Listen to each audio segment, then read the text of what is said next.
तो मेरा नाम रोहित और स्वागत है आपके अपने यूट्यूब चैनल बीसी सेंटर में। तो आज की इस वीडियो में बताने वाला हूँ बीबीयू सेमेस्टर 2 पॉलिटिकल साइंस कोर 4 का इम्पोर्टेंट क्वेश्चन। ठीक है, तो देखिए क्वेश्चन हमारा जो है वो इस प्रकार से है, गांधी के सत्याग्रह की अवधारणा का वर्णन करें। ये मोस्ट इंपॉर्टेंट क्वेश्चन है। ठीक है, और देखो अगर मेरे पास टाइम हो जाता तो ये क्वेश्चन और मैं देने का प्रयास करूँगा। ठीक है, इतना आपको पढ़ के जाना है, ये क्वेश्चन और मैंने देने का प्रयास करूँगा। ठीक है, तो देखिए यहाँ पे क्या होता है, इसका मतलब से बस हम मेरा वीडियो आपको एक बार सुन लेना। अगर आप एग्जाम भी देने जा रहे हैं ना तो हेडफोन लगा करके तो फिर कान के पास लगा करके सुन लो। ठीक है, लेकिन बाइक चलाते वक्त मत सुनना प्लीज़। मैं आपसे रिक्वेस्ट करता हूँ कि जिस टाइम आप बाइक चला रहे होंगे उस टाइम आप मोबाइल का यूज ना करें। ठीक है, आपको पता होता है कि हम बैलेंस कर लेंगे, लेकिन कहाँ पे दिक्कत होती है वो मैंने इंटरफेस किया है, इसलिए मैं आपको ये सलाह दे रहा हूँ। चलो नेक्स्ट बढ़ते हैं। गांधी का सत्याग्रह की अवधारणा इस प्रकार है। ठीक है, गांधी का जो सत्याग्रह है उसका अवधारणा इस प्रकार है। तो सबसे पहले समझते हैं कि अवधारणा का सत्याग्रह का मतलब क्या होता है। ठीक है, तो सबसे पहले हम लोग समझेंगे कि सत्याग्रह का मतलब क्या होता है। तो देखिए सत्य का मतलब होता है सही, और ग्रह का मतलब होता है आग्रह करना, यानी कि सत्य का आग्रह करना। तो इसको गांधी जी चलाया था, और गांधी जी हमेशा चाहते थे कि क्या हो, सच्चाई का जीत हो। वो हमेशा कभी नहीं चाहते थे कि हम गलत तरीका का यूज करें। वो हमेशा सत्य का आग्रह करते थे लोगों से। ठीक है, लोगों से क्या करते थे, सत्य का आग्रह करते थे कि आप लोग सत्य के रास्ते पे चलो, और सब कोई चलो तो हमें निश्चित तौर पर हमें क्या मिलेगा, सफलता मिलेगा।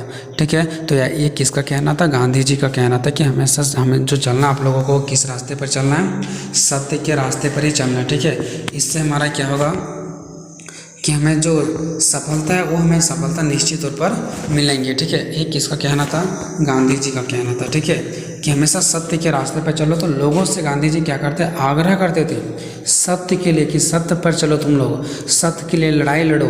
इसके लिए गांधी जी क्या करते थे, आग्रह करते थे। किससे करते थे, सभी भारत के लोगों से आग्रह करते थे कि आप लोग क्या करो, सत्य के रास्ते पर चलो। चलिए अब नेक्स्ट पॉइंट देखते हैं, असत्य के समक्ष झुकने वाला। देखिए महात्मा गांधी जो था वो असत्य जहाँ पे गलत रहता था वहाँ पे हमेशा वो झुक जाते थे। ठीक है, और सत्य प्राप्ति के लिए बलिदान भी करने वाले वास्तव में सत्याग्रह है। देखिए वो हमेशा क्या करते थे, जहाँ गलत पाए जाते थे वहाँ पे झुक जाते थे गांधी जी, और जहाँ सही होते थे वहाँ पे नहीं झुकते थे, बलिदान देने के लिए तैयार हो जाते थे, मरने कटने के लिए तैयार हो जाते थे। यही सत्याग्रह का पहचान है कि सत्य का आग्रह मैं कर रहा हूँ, है ना। सत्याग्रह आत्मा का शक्ति है। इसका प्रयोग गांधी ने सामाजिक तथा राजनीतिक अन्याय के विरुद्ध लड़ाई लड़ने में किया। यानी गांधी जी ने इस सत्याग्रह क्यों चलाया, ताकि हमारे जो समाज में लोगों के पास राजनीतिक में हमारा जो बुराइयां हैं उस बुराइयों को ख़त्म किया जाए, इसके लिए गांधी जी लड़ाई लड़े। ठीक है, नेक्स्ट है, इसका प्रयोग गांधी जी ने भारत में अंग्रेजों के शासन के खिलाफ किया था। ठीक है, क्यों किया था गांधी जी, ताकि हमारे यहाँ से अंग्रेज क्या करे, दूर चले जाए, और जो हमारे देश के समाज में जो बुराइयां था उसको भी दूर करने के लिए और गांधी जी को हटाने के लिए भी। ठीक है, नेक्स्ट है, गांधी को अनेकों सत्याग्रह जैसे सब और भी थे। जैसे देखो, जैसे गांधी जी ने सत्याग्रह को अपनाया ना, वैसे और भी इसके पास बहुत सारे शब्द थे, बहुत सारी चीज़ों ने आंदोलन किया इसने। जैसे दांडी मार्च किया, भारत छोड़ो आंदोलन किया, करो या मरो का नारा, ये सब किसका था, गांधी जी का था। क्यों किया था ये सब, बस समाज के बुराइयों को हटाने के लिए, कि ताकि समाज में क्या हो जाए, बुराई हट जाए, इसके लिए किए थे। ठीक है, ताकि समाज का बुराई क्या हो जाए, हट जाए। चलते नेक्स्ट। देखिए गांधी का मानना था कि अशुद्ध और अपवित्र साधनों से कभी भी अपना लक्ष्य प्राप्ति नहीं किया जा सकता। इनका मानना था कि अगर हम गलत तरीकों को अपनाएंगे, सत्य को नहीं अपनाएंगे, ठीक है, तो हमेशा कभी भी सत्य का प्राप्ति नहीं हो सकता। ये गांधी जी का कहना था। ठीक है, इनका कहना है कि जैसा बीज होगा वैसा ही वृक्ष होगा। अगर बीज अच्छा है तो वृक्ष भी अच्छा होगा।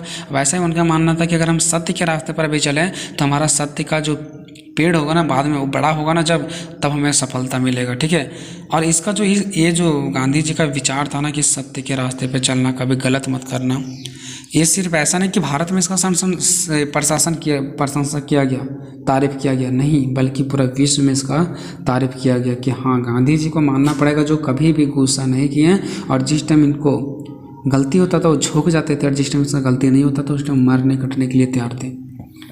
ठीक है, तो ये हमारा गांधी जी का बहुत इसका ये मतलब, सोचो कि आज के ज़माने और उस टाइम के ज़माने क्या होंगे। आज के ज़माने में ऐसा कोई आपको हेल्प करेगा, अपना देश के लिए लड़ेगा क्या, नहीं लड़ेगा, सब अपना स्वार्थी बन चुका है। लेकिन गांधी जी सोचो कितने मेहनत किए होंगे उस टाइम। अब चलते हैं सत्याग्रह की विशेषता कि आखिर सत्याग्रह की विशेषता खासियत क्या था। तो पहला इसमें था सत्य। तो देखिए मैं इसको बताता हूँ। आप लोग यहाँ से देखो, मैंने हमें डायरेक्टली यहाँ पे लगा दिया, ये भी बहुत ही आसान लैंग्वेज है, ठीक है। मैंने लिखा नहीं क्योंकि टाइम नहीं था। तो सत्य, देखिए सत्य का मतलब क्या होता है, इसका विशेषता है। तो गांधी जी जो हमेशा मार्ग चुनते थे, देखो यहाँ से आप हिंट्स ले सकते हैं, ठीक है। बाकी मैं अपना लैंग्वेज में समझाने का प्रयास करता हूँ। तो सत्याग्रह जो थे ना, वो हमेशा सत्य के रास्ते पे ही चलने वाले थे, ठीक है। और इस सत्य का मतलब हो गया अहिंसा व प्रेम का, ठीक है। यानी कि कोई भी किसी भी तरीक़ा से असत्य का रास्ता नहीं अपनाना, हमेशा सत्य का ही रास्ता अपनाना, ठीक है। तो गांधी जी हमेशा सत्य का ही रास्ता अपनाते थे, ठीक है। और इसे पूरा विश्वास था, है ना, इसे पूरा विश्वास था कि हमें सत्य का जो लड़ाई है, जो हम लोग सत्य का लड़ाई लड़ रहे हैं, वो निश्चित रूप से जीतेंगे। और सत्याग्रह भी यही होना चाहिए कि सत्य का ही रास्ता अपनाना चाहिए, और पूर्ण विश्वास भी होना चाहिए कि हमें सत्य में जीत मिलेगा। क्योंकि अगर आपको विश्वास नहीं कि सत्य में जीत मिलेगा और आप सत्य को अपना रहे हैं, तो ये भी गलत है। जो चीज़ों को आप अपना रहे हैं उसमें पूर्ण विश्वास होना चाहिए, ठीक है। और इसमें किसी भी प्रकार का हिंसा नहीं होना चाहिए। सत्य में किसी भी प्रकार का हिंसा नहीं होता, मतलब लड़ाई झगड़ा नहीं होता है। और गांधी जी का मत था कि व्यक्ति का सामाजिक क्रियाओं सत्य पर ही आधारित होना चाहिए, ना कि असत्य पर। अगर सत्य पर हमारा सामाजिक क्रियाएं आधारित है तो निश्चित तौर पर हमें क्या मिलेगी, सफलता मिलेगी, ठीक है। तो ये था हमारा सत्य का। उसका नेक्स्ट पॉइंट पढ़ते हैं, दूसरा या हिंसा। देखिए दूसरा हमारा है आईनी की अहिंसा, ठीक है। अहिंसा क्या होता था, सत्याग्रह विरोधी के प्रति घृणा या हिंसा की अनुमति नहीं देता। क्योंकि देखिए सत्याग्रह जो होता है ना, वो हमेशा विरोध करने का और घृणा करने का, हिंसा करने का अनुमति नहीं देता। क्योंकि अहिंसा का मतलब क्या है, जिसमें हिंसा नहीं किया जाए। तो ये कभी भी झूठ बोलना, घृणा करना, लड़ाई लड़ने का अनुमति नहीं दिया जाता है अहिंसा में। अहिंसा का मतलब क्या, आपको सत्य के रास्ते पर चलना, ईमानदारी से चलना है, और ईमानदारी का ही जीत होता है, ठीक है।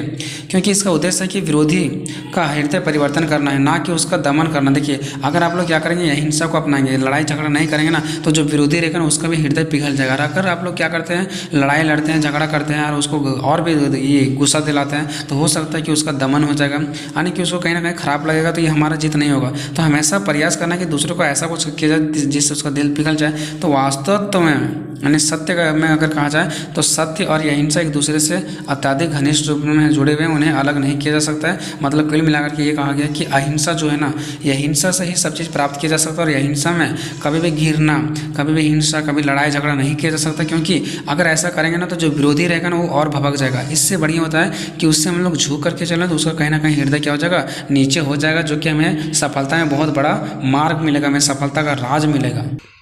उसके बाद नेक्स्ट देखिए बलिदान है। बलिदान में गांधी जी ने क्या कहा, प्रेम सत्याग्रह का आधार होता है। देखिए इसने कहा कि प्रेम जो होता है वो सत्याग्रह का आधार होता है। देखो मैं पढ़ देता हूँ, लास्ट में मैं आपको समझा दूंगा, ठीक है। प्रेम की सफलता बलिदान और तपस्या पर निर्भर होता है। इसने कहा कि अगर प्रेम का सफलता आपको लेना है तो बलिदान देना पड़ेगा, तपस्या देना पड़ेगा। बलिदान तथा तपस्या का तात्पर्य है कि कष्ट और अतना, ये नहीं कि बलिदान मतलब अपना जान दे दो। बलिदान का मतलब हो गया कि आपको कष्ट करना पड़ेगा, तपस्या करना पड़ेगा, अतनाएँ करना पड़ेगा, सहन पीड़ा सब कुछ करना पड़ेगा, और ये सब करके आपको संतुष्ट रहना पड़ेगा। ये नहीं सोचना पड़ेगा कि हमें इतना ज़्यादा दुख दर्द तपस्या मिला, नहीं। अगर सत्याग्रह का रास्ता अपना रहे हैं तो आपको बलिदान देना पड़ेगा।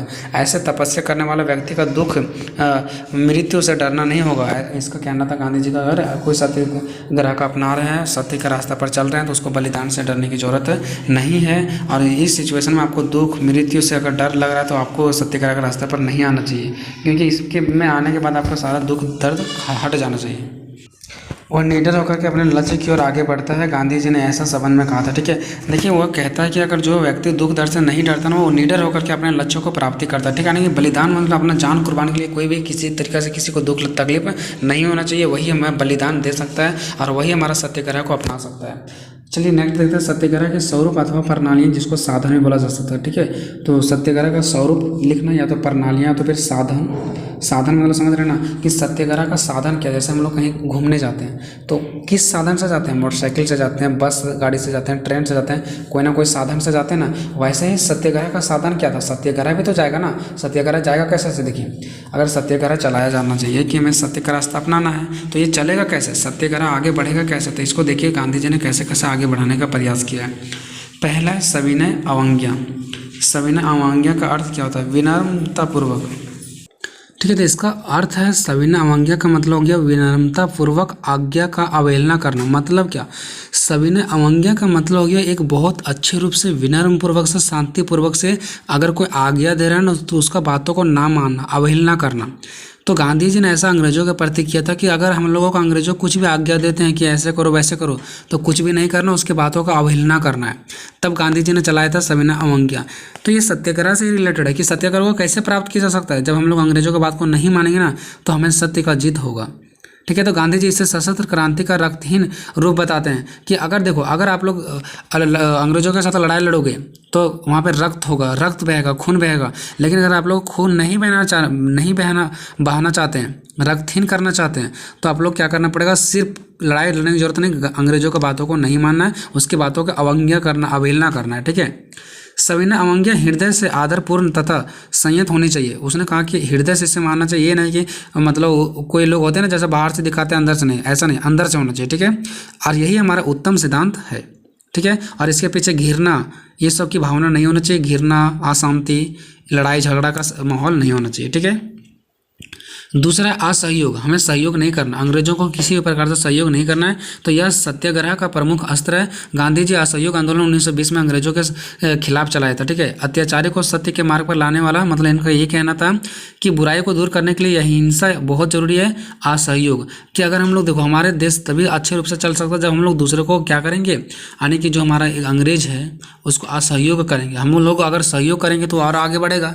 और डर से बहुत सारे लोग सहयोग भी कर रहे थे, तो हमें उसे सहयोग नहीं करना बल्कि असहयोग करना है, ये गांधी जी का कहना था। ठीक है, उसके बाद हिजरत, हिजरत क्या है, तो हिजरत इसका मतलब ये था ना कि गांधी जी ने कहा था कि जैसे भारत में जितने सारे लोग रह रहे हैं, बहुत सारे लोगों को तपस्या हो रहा था क्योंकि अंग्रेजों ने बहुत ज़्यादा परेशान करके रख दिया था ना। तो अंग्रेज खुल करके सभी भारत के वासियों को बोल रहे थे कि जिस लोगों को ऐसा लग रहा है कि हम पर बहुत ज़्यादा शोषण हो रहा है, हम पर बहुत सारा पीड़ा हो रहा है, बहुत ज़्यादा हमारे पर अन्याय हो रहा है, तो आप लोग क्या कर सकते हैं, यहाँ से छोड़ करके बचने के लिए अभी आप लोग कहीं भी जा सकते हैं, किसी भी राज्य में जा सकते हैं, कहीं भी देश में जा सकते हैं, कहीं भी जगह में जा सकते हैं अपना ये शोषण से बचने के लिए। ऐसा गांधी जी ने चलाया था एक हिजरत। तो वैसे लोग जो बहुत ज़्यादा पीड़ित हो जाते थे, बहुत ज़्यादा परेशान हो जाते थे, गांधी जी कहते थे आप हिजरत का प्रयोग कर सकते हैं। हिजरत का मतलब यहाँ से आप लोग जा सकते हैं, जहाँ मर्जी वहाँ पर आप लोग रह सकते हैं, ताकि आपका प्रॉब्लम दूर हो जाए और आपको अत्याचार जो सहना पड़ रहा है वो ना सहें। ठीक है, नेक्स्ट है सामाजिक बहिष्कार। सामाजिक बहिष्कार में गांधी जी ने ये इतना अच्छा दिमाग लगाया कि जो हमारा विदेश की चीज़ आ रहे हैं, बाहर से जो चीज़ आ रहे हैं, उसको हमारे भारत के वासियों को किसी को नहीं खरीदना है, उसका बहिष्कार कर देना, उसको ख़त्म कर देना है। ख़त्म इसलिए कर देना क्योंकि जब हम उसको ख़त्म कर देंगे तो हम उसको खरीदेंगे नहीं, तो अंग्रेजों लोगों को लगेगा कि हमारा बिक्री नहीं हो रहा, फिर उसका सेल नहीं होगा, पैसा नहीं कमाएंगे, तो उन लोगों को कहीं ना कहीं झटका लगेगा कि अच्छा ये लोग ऐसा कर रहा है, तो कहीं ना कहीं वो लोग डरेगा भी कि हम लोग भारत से अच्छा से रिलेशन रखेंगे तभी ये लोग खरीदेंगे। तो कहीं ना कहीं हम लोग खरीद रहे हैं जिसकी वजह से उनको कुछ महसूस नहीं हो रहा। तो आज से क्या किया जाए, इसको बहिष्कार किया जाए, समाज में जितने सारे वस्तुएं वगैरह आता है बाहर से वो सभी को ख़त्म किया जाए और अपना ही वस्तु अपनाया जाए जो हमारा देश में बनता है। ऐसा कहना था गांधी जी का। ठीक है, फिर है हड़ताल। तो हड़ताल का असर है किसी अन्याय का प्रतिकार करने के लिए सारे व्यापार और कारोबार तथा दुकानों और कार्यकालों को बंद रखना है। देखो हड़ताल का मतलब क्या होता है, जब हम लोग सारे रास्ते पर उतर जाते हैं, हड़ताल करते हैं, और हड़ताल के दिन क्या होता है, सब चीज़ बंद रहता है ना। तो इसी प्रकार से भारत में भी गांधी जी क्या करते थे, हड़ताल करते थे, जिसमें से सारे चीज़ों को बंद करके लड़ाई लड़ना होता था, लड़ाई शांतिपूर्वक से। ठीक है, हड़ताल करते थे सभी लोग। तो हड़ताल का मतलब तो आप लोग समझ सकते हैं। ठीक है ना। उसके बाद क्वेश्चन नंबर 7वां पॉइंट है धारणा। धारणा वह तरीका जिसके द्वारा समाज विरोधी कार्यों के प्रति व्यापक जनमत तैयार करना है। देखो धारणा क्या होता है, जो लोग गलत करते हैं। ठीक है, तो गांधी जी ने धारणा का प्रयोग इस करने से बहुत ज़्यादा फायदा हुआ। जो शराब वगैरह लोग पीते थे वो ख़त्म हो गया। ठीक है, मतलब धारणा करते थे कुछ अपने भी देश के लिए, कुछ बाहर के लिए भी। अपने देश के लिए जैसे बहुत सारे लोग क्या करते थे, शराब पीते थे, तो इससे हमारे देश में लड़ाई लड़ने में थोड़ा सा कमजोरी पड़ता था, क्योंकि लोग जैसे अंग्रेज कहते थे वैसे मान लेते थे। तो शराब नहीं पियेंगे तभी तो गांधी जी उसको समझा पाएंगे ना। तो कहीं ना कहीं अपने ही कुछ चीज़ों को रोकने के लिए भी धारणा करते थे और कुछ धारणा प्रदर्शन करते थे अंग्रेजों के खिलाफ। 8वां है उपवास। उपवास का मतलब क्या हो गया यहाँ पे, उपवास यह सत्याग्रह का अंतिम साधन होता है। उपवास जब कोई चीज़ आपको अपना, इसके पहले मैंने 7 पॉइंट पढ़ा कि अंग्रेजों को साथ नहीं देना, उसका बात नहीं मानना है, विदेशियों का आविष्कार करो, उसका चीज़ों को खरीदना नहीं है। अगर ये सब चीज़ों नहीं हो पा रहा तो लास्ट में आपका अंतिम साधन होता है कि आप समस्त उपाय बेकार सिद्ध हो जाता है। अगर आपका कोई भी जितना भी सारा आप लोग सोचे हुए हैं सब गलत हो जाता है, कोई भी तरीका काम नहीं करता है, तो ये है कि आप लोग उपवास रहें, ग्रहण ना करना नहीं है। देखिए उनका कहना था कि उपवास अभिप्राय है, केवल अन्न ग्रहण ना करना ही नहीं है, अपितु सभी तरह के दूषित विचारों से मन को मुक्त रखना उपवास है। मतलब इसका कहना ये था कि ये नहीं है कि उपवास मतलब आप भूखे रहो, ठीक है। इनका कहना ये था कि सभी तरह के दूषित विचारों से मन को मुक्त करना, जितना सारा दूषित विचार है ना उसको ख़त्म करो, उसका भूख हो जाओ, ठीक है। ये नहीं कि दूषित चीज़ों को अपने अंदर रखेंगे, गंदे चीज़ों को रखेंगे, ठीक है। तभी आपका जो हृदय है वो परिवर्तन हो सकता है। ऐसा नहीं कि मतलब आप लोग भूखे रहेंगे, उपवास का मतलब ये नहीं है, ठीक है। चलिए उसके बाद देखते हैं सत्याग्रह के नियम। सत्याग्रह के नियम क्या था? तो एक सत्याग्रह के लिए विशिष्ट नियमों का पालन करना अनिवार्य। ये गांधी जी के अनुसार कुछ नियम इस प्रकार है। तो सत्याग्रह के कुछ नियम भी थे कि सत्याग्रह वही लोग अपना सकते हैं जिसमें ये सब नियम कानून फॉलो करने का कैपेसिटी हो। जैसे एक सत्याग्रह व्यक्ति के लिए ईमानदार होना आवश्यक है। जो व्यक्ति सत्याग्रह के अंदर आएंगे, जो अपनाएंगे, उसमें सत्य होना जरूरी है, ईमानदार होना जरूरी है, ठीक है। दूसरा, एक सत्याग्रह को मन, वचन तथा कर्म से अपने शत्रुओं यानी दुश्मनों के प्रति भी हिंसा का भाव नहीं रखना चाहिए। उनका गांधी जी ये कहना था कि जो तुम्हारा दुश्मन भी है ना, उसके प्रति भी तुम्हें हिंसा नहीं करना है, ठीक है। लड़ाई झगड़ा नहीं झड़ना, तरीका से काम करना है। उसमें प्रत्येक कष्ट को सहन करने की असीम क्षमता होनी चाहिए। सत्याग्रह वही अपना सकता है जिसमें से बहुत ज़्यादा कष्ट करने की उसके पास क्षमता हो, ठीक है। ये गांधी जी कहना था। तीसरा कि किसी भी परिस्थिति में उसे किसी भी व्यक्ति का क्रोध नहीं करना चाहिए। यानी अगर आपके पास खराब परिस्थिति आ गया किसी भी परिस्थिति में, तो आपको क्रोध यानी गुस्सा नहीं करना हो, ठीक है। चौथा है कि सत्याग्रह को किसी भी परिस्थिति में अपने विरोधी का अपमान नहीं करना चाहिए। यानी सत्याग्रह में अगर आप आए हैं सत्याग्रह को अपनाना चाहते हैं तो किसी भी परिस्थिति में विरोधी मतलब जो आपका दुश्मन है उसका अपमान नहीं करना होगा आपको, नहीं तो उसको और गुस्सा चढ़ेगा और आपका जो सत्य है, जो आप लक्ष्य का प्राप्ति की, वो आपको नहीं मिल पाएगा। पाँचवा है कि जब कोई अधिकारी सविनय अवज्ञा भंग करने वालों को पकड़ने आएगा तो वह स्वयं गिरफ्तारी देगा, ठीक है। जब कोई अधिकारी, हो सकता है कि हम लोग को अगर गिरफ्तार करने के लिए आता है तो वो खुद से भागना नहीं है बल्कि खुद से चले जाना वहाँ पे, ठीक है। छठा, इस संघर्ष में यदि कोई किसी अधिकारी का अपमान करता है अथवा उस पर हमला करता है तो सत्याग्रह अपने प्राणों को संकट में डालकर भी उस अधिकारी का रक्षा करेगा। देखिए इनका कहना ये था कि अगर किसी भी अधिकारी का अपमान करता है, अगर इस संघर्ष में कोई भी अधिकारी का अपमान करता है अथवा उस पर हमला हो जाता है तो सत्याग्रह जो है ना अपने प्राणों को संकट में डाल करके भी उसे अधिकार की रक्षा करेगा, ठीक है। यानी कि अगर कोई व्यक्ति पर किसी भी प्रकार का कोई दिक्कत हो जाता है तो हम लोग हर कोई उसको मदद करेंगे। अगर एक को मान लो कि सत्याग्रह में 10 आदमी हैं, एक को पर किसी पर हमला हो गया, कोई दिक्कत हो गई, तो उसमें सब मिल करके उसको क्या करेंगे, मदद करेंगे। तो उपयुक्त नियमों को कठोरतापूर्वक पालन करने वाला व्यक्ति सच्चा सत्याग्रही हो सकता है। तो गांधी जी का कहना था कि जितने सारे ऊपर पॉइंट्स बताए गए वो अगर किसी कोई अपना लेते हैं तो वही सच्चा सत्याग्रही व्यक्ति होंगे। तो ये था आप लोगों का क्वेश्चन। दोस्तों आपको वीडियो कैसा लगा कमेंट बॉक्स में जरूर बताना। मिलेंगे नेक्स्ट वीडियो में, तब तक